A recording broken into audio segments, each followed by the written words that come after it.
पाटलांचं पोटातलं ओठात आलंच.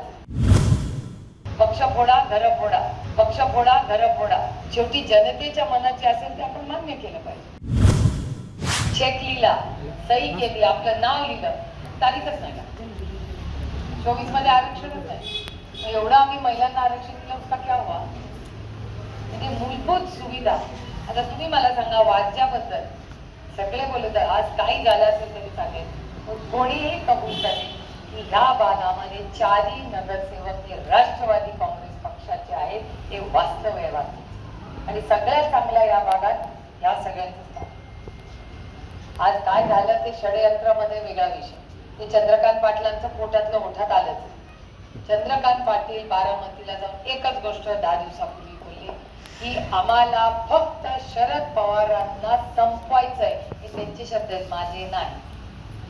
त्यांना हरवायचं, त्यांना विकास करायचा आहे, त्यांना ताजा भ्रष्टाचार बंद करायचा आहे, त्यांना ना महागाई ना बेरोजगारी काही करायचं नाही. त्यांना शरद पवारांना संपवायचे. हे एकच कलमी कार्यक्रम. सगळे एकत्र होते आमच्याकडे. सगळी ईस्ट इंडिया कंपनी म्हणते मी त्याला, सगळे एकत्र झालेत की नाही. ज्यांच्यावर भ्रष्टाचाराचे आरोप केले नाही की सब सब सब एक झाले. मी हिशोब काढून बघ. हे दुर्दैव आहे. एक मराठी माणूस महाराष्ट्राचा दिल्लीत लढतोय आणि त्याला संपवण्यासाठी ही भाषा करतात. त्यांना सत्ता ही तुमच्या आयुष्यात चांगला बदल घडवण्यासाठी नकोय, फक्त पक्ष संपवतो. त्यांना अरविंद केजरीवालांना का जेलमध्ये टाकले? कारण का त्यांना अरविंद केजरीवाल नकोय प्रचारामध्ये. ते त्यांना अडचण आहे. अशी प्रत्येक पक्षामध्ये बघा तशीच उदाहरण. पक्ष फोडा घर फोडा. आणि आईसचा वापर. आईस म्हणजे बर्फ नाही. आईस म्हणजे इन्कम टॅक्स, सीबीआय आणि हे सगळी भाषण आपण ऐकलेली. तर 14 मध्ये मलाही असं वाटायचं की खरंच एवढा भ्रष्टाचार जर या देशात असेल तर त्याचं काहीतरी केलं पाहिजे. हा माणूस जर बदलाव होणार असेल, त्या देशाने त्यांना मार्क दिले, ठीक आहे, एक प्रयोग नवीन होऊ शकतो, मान्य केला पाहिजे. शेवटी जनतेच्या मनाची असेल ते आपण मान्य केलं पाहिजे. संधी दिली या देशाने त्यांना. भ्रष्टाचार कमी झाला का? नाही झालं. महागाई कमी झाली का? नाही झाली. कुठले मोठे पुण्यात मला 5 मोठ्या मेट्रो सोडून एक मोठं बिग तिकीट ज्याच्यामुळे तुमच्या आयुष्यात बदल झाला. पुण्यामध्ये ट्रॅफिक वाढला, पुण्यामध्ये कचरा वाढला, पुण्यामध्ये महागाई वाढली, पुण्यात पाण्याचे प्रॉब्लेम वाढले. मग पाया घ्या. एवढी एकाची सत्ता देऊन आपल्या पत्रात काय? त्यामुळे हे इलेक्शन अतिशय महत्वाचं इलेक्शन. आणि या इलेक्शन मध्ये सर्वसामान्य मायबाप जनतेला मी एवढीच विनंती करते की देश दडपशाहीकडे जातो. एक पोस्ट टाकली की फोन येतो, एक पोस्ट टाकली की कोणीतरी ट्रोलिंग करून धमकी देतो. होतं की नाही देशात? आधी लोक फोनवर बोलायला घाबरतात. व्हॉट्सअपवर कर, व्हॉट्सअपवर बोल, नाहीतर फेस टाइमवर बोल. अरे बोला ना, आपण कोणाला 2 पैशाचा चहा पाजतात ते आपल्याला पाजतात. प्रॉब्लेम काय? या दडपशाहीच्या विरोधात, या अन्यायाच्या विरोधात आपल्याला लढलं पाहिजे. माझं चिन्ह बदललं. माझं चिन्ह पक्ष दोन्ही गेला. लोकांना वाटलं आम्ही लढत बसू. आम्ही रडत नाही बसणार. आम्ही लढत बसणार आणि रडणार नाही, लढणार आम्ही लढू. बघा माझ्या पांडुरंगाची इच्छा. पांडुरंगाची इच्छा बघा. मी मगाचपासून बघते समोरच्या लाईन मध्ये 1 2 3 4 5 6 7 8 लोक बसले.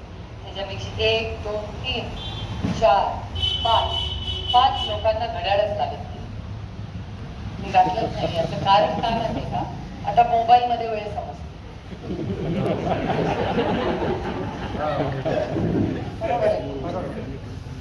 त्याच्यामुळे लागतच नाही आता मोबाईल. माझ्या मुलाचा 21वा वाढदिवस होता. आपण मराठी माणसं 18व्या वर्षी पेन द्यायचं गिफ्ट आणि 21 वर्षी घड्याळ.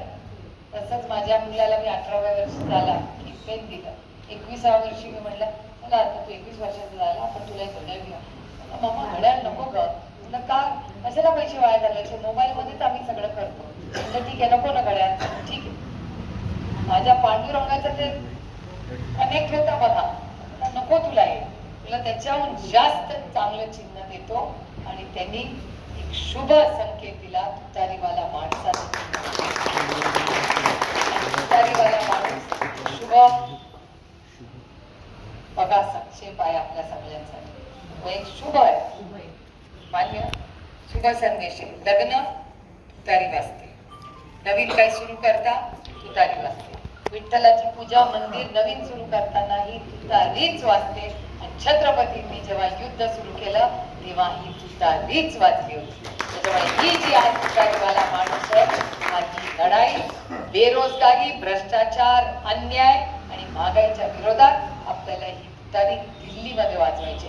त्याच्यामुळे आपण सगळ्यांनी 7 मेला सचिन भाऊचा वाढदिवस, तर सकाळी 7 ते 5 मी काय प्रलोभन वगैरे देत नाही की संध्याकाळी नंतर लगेच सचिन भाऊकडे जेवायला या, नाहीतर परत माझ्यावर कोणीतरी केस बीस करेल की अरे सुप्रिया सुळेंनी प्रलोभन दिलं, दिवसभर मतदान करणार मग सचिन भाऊकडे केक आणि जेवायला, असं मी अजिबात म्हणत नाही. पण योगायोग बघा, सचिन भाऊंचा वाढदिवस आहे त्या दिवशी. त्यामुळे आपण सगळ्यांनी 7 मेला, आता अवघड नाही लक्षात ठेवणं मतदान कधी. माहेरी जाणाऱ्यांनी आधी जाऊन या, नाही तर 8 तारखेचं बुकिंग करा. पण 7 मेला सकाळी 7:30 ते संध्याकाळी 5-5:30 मतदान असेल. मोठ्या संख्येने आपण सगळ्यांनी माझं मेरिट बघून, माझं पार्लमेंटमधलं काम, माझा संपर्क, विकास आणि माझ्यावर कुठलाही भ्रष्टाचाराचा आरोप नाही, हे सगळं माझं मेरिट कार्ड बघून मला आपण दिल्लीला तुतारीवाल्या माणसाचं शेताचं बटन दाबून संधी द्या. एवढी विनम्र विनंती करते. सगळ्या मित्र पक्षांनी जी साथ दिली, मित्र पक्षांचे आणि त्यांच्या नेत्यांचे मनपूर्वक आभार मानून आपली रजा घेते. जय हिंद, जय महाराष्ट्र. देश विदेशातील प्रत्येक घडामोडींचे लाईव्ह अपडेट मिळवण्यासाठी आता साम टीव्हीच्या सर्व सोशल मीडिया प्लॅटफॉर्मला लाईक, फॉलो आणि सबस्क्राईब करा. तसंच सर्व नोटिफिकेशनसाठी बेल आयकॉन प्रेस करायला विसरू नका.